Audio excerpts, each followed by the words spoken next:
हमारे YouTube channel पर जा रहा है बहुत प्यारा ये सोहर गीत है। पसंद आए तो लाइक जरूर करना, घंटे ना बोले घंटे जरूर दे, फुल हो देखिए, लाइक सब्सक्राइब जरूर करें और आगे बढ़ाइए। फुल हो देखिएगा।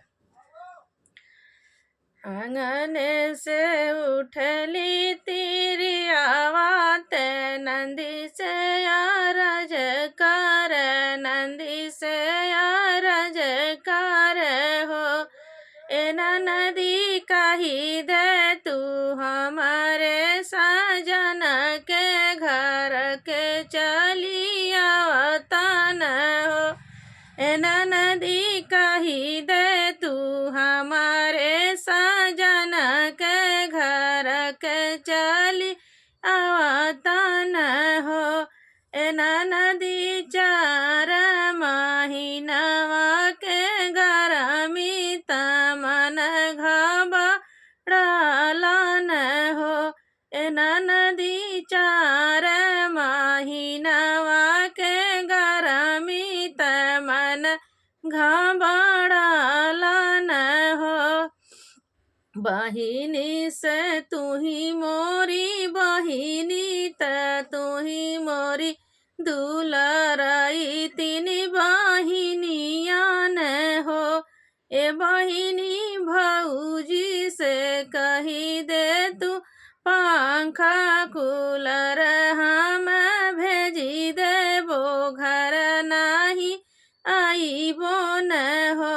ए बहिनी पंखा कूलर हम भेजी देबो, घर नहीं आईबो न हो। मोरा मन घबराइल हो, 8वां के गईल हो उतरी तनौआ के चढ़ी गईल हो। ए बहिनी हमारे जे होरिला जनमल तबैया से नी कही दे तू हो। ए बनना दो भैया से नी कही दे तू हो। बहिन ननदो चली आवता हमारो साजनवा, घरवा लालन पापा कही बोलावेल हो। बहिनी कही दे तू हमारे साजनवा, घर चली आवत लालन पापा कही बोलावेल हो। तू ही मोरी बहिनी से बहिनी, तू ही ठाकुराइनी हो। मोरी बहिनी से बहिनी, तू ही मोरी बहिनी न हो। बहिनी कही दा तू अपने भौजी से भेजी दे बोलालन के खेलवाना, घर के नहीं आई बे हो। बहिनी भेजी दे बोलालन के गुन गुनावाग, रख नहीं आई बे हो।